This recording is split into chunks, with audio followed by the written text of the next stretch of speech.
अब मेरी बेटी की तबीयत कैसी है? सुकून से नींद आई? जी मामा, आप मुझे हर रोज ये टैबलेट दे दिया करें ताकि मेरी हर रात सुकून में गुजरे। नहीं बेटा, बच्चे दवाइयाँ नहीं खाते। दूध पियो। हाँ भाई, कुछ खाने वाने को मिलेगा? जरा आपको नाश्ता करवा दूं, देती हूँ। तुम मुझे हमेशा वेटिंग में ही रखना। मामा, आप पहले बाबा को नाश्ता दे दें, मैं बाद में भी कर लूंगा। I am okay. बेटा, आपके बाबा ने खाना खा लिया होगा, आपने रात से कुछ नहीं खाया। आप खाओ। तुम्हारी बात में हमेशा तंज क्यों होता है? क्या मतलब है इस बात का? मतलब आपको अच्छी तरह से पता है, रात को पेट भर के खाना तो खाया होगा ना, भूखे तो नहीं रह सकते आप। बकवास बंद करो। खबरदार जो मुझ पर हाथ उठाया। देखा कितना डर जाता है। घर में आने के बाद घर के कुछ तौर तरीके होते जिन्हें फॉलो किया करो, वरना मत आया करो।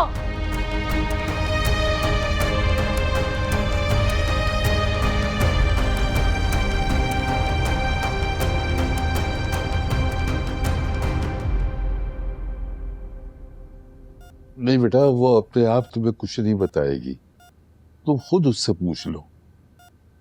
काफी देर तक मेरे सीने पे सर रख के रोती रही है। खैरियत अंकल, आपसे क्या बात की उसने? कोई वजह बताइए रोने की। देखो, मेरी हानिया जो है ना, उसे अपनी जिंदगी अपनी मर्जी से गुजारने का पूरा हक है। ये नासिर जो है ना, बहुत अच्छा लड़का है, बहुत शरीफ है, लेकिन हानिया की माँ को तो बस दौलत से गरज है। उसे तो दौलत चाहिए बस।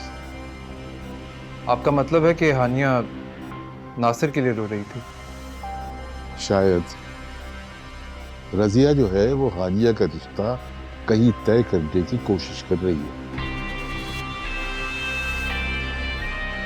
आप चाहते हैं कि मैं हानिया और नासिर की शादी करवा दूं? बिल्कुल, मैं तो यही चाहता हूँ। बेटा, मेरी हानिया को दौलत से कोई मोहब्बत नहीं है, उसे सिर्फ खुलूस और सच्चाई से मोहब्बत है। मैंने उससे कहा है कि वो तुमसे मदद तलब करे, तुमसे मशवरा मांगे, वो आएगी तुम्हारे पास। बेहतर अंकल, आखिर उसने मेरे ही पास आना है। आप परेशान नहीं हो, हानिया के तमाम मसाइल मैं हल कर दूंगा।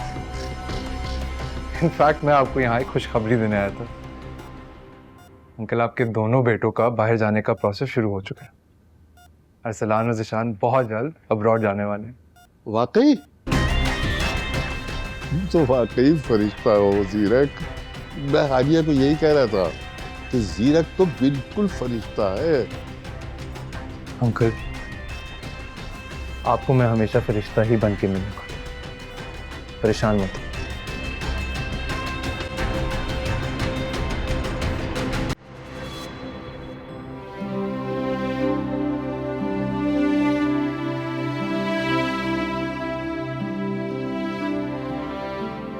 सरियाब, मामा, अब ठीक है ना? मैं बहुत ज्यादा डर गया था। अब मेरी इतनी फिक्र करते हो, फिर यहाँ क्यों आ गए मुझे छोड़ के? फिर मैं क्या करता मामा? बाबा ने आपको मारा है। जो बच्चे माँ की ढाल बन जाते हैं, उन्हें कोई नहीं मार सकता। मामा, मैं तो बहुत छोटा हूँ। बेटा, बच्चा छोटा हो या बड़ा, माँ का मुहाफिज होता है। मेरी कुछ समझ में नहीं आ रहा मामा, मैं भी बहुत मुश्किल में हूँ। आप प्लीज मेरी मैम हानिया से बात करवा दें। सरियाब, हानिया कहाँ से आ गई हमारे बीच में? मुझे आपकी जरूरत है और आपको मेरी जरूरत है। मामा प्लीज, आप बाबा के सामने नहीं जाइएगा, वरना वो आपको फिर से मारेंगे। मैं मैम हानिया को सब बताऊंगा कि हमारे घर में क्या हो रहा है। सरियाब, आप परेशान नहीं हो, मुझे कोई कुछ नहीं कह सकता। नहीं, फिर भी मामा पापा के सामने नहीं जाइएगा, वो आपको मारेंगे, मारेंगे मामा प्लीज। सरियाब, मुझे कोई नहीं मारेगा, आप मत डरो। अच्छा, मेरे पास आ जाओ, आ जाओ। नहीं था।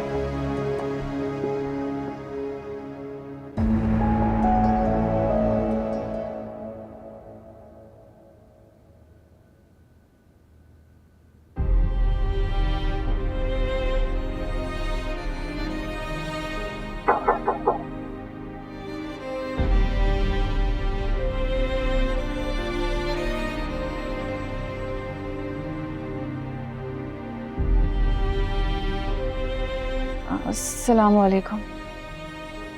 वालेकुम अस्सलाम। तुम तो रात हमारे खुलूस को टुकरा कर कभी ना आने का ऐलान करके चली गई थी, फिर आज कैसे? मम्मी क्या आप खाम खा नाराज हो रही हैं? जरूर कोई नूरे की ड्यू होगी फीस, आप पे कर दें फौरन। उस्ताद का बहुत एहतराम। लेकिन जीरत, हमारे किसी मुलाजिम के कोई ड्यूज हमारे ऊपर नहीं है। बहरहाल हमने नूरी के लिए नए ट्यूटर का इंतजाम कर लिया है। जी ठीक है, मुझे एक काम था दरअसल। भाई जीरत, तुम ही देखो, उधार चाहिए होगा शायद। जीरत तुम देखो भाई, मुझे तो बहुत देर हो रही है।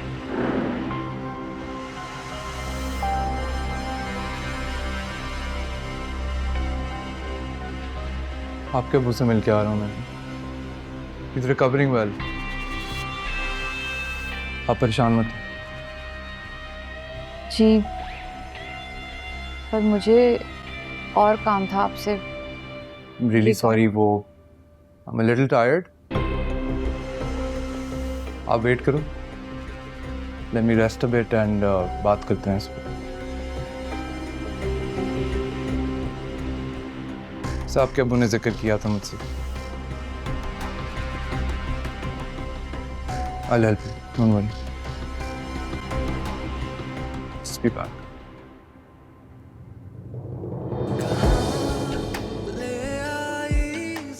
ये है इन बड़े लोगों का असल रूप। पल भर में आंखें फेर लेते हैं। यहाँ 1 मिनट नहीं रुकूंगी। लेकिन अब्बू को कुछ मालूम ही नहीं। फिर अब्बू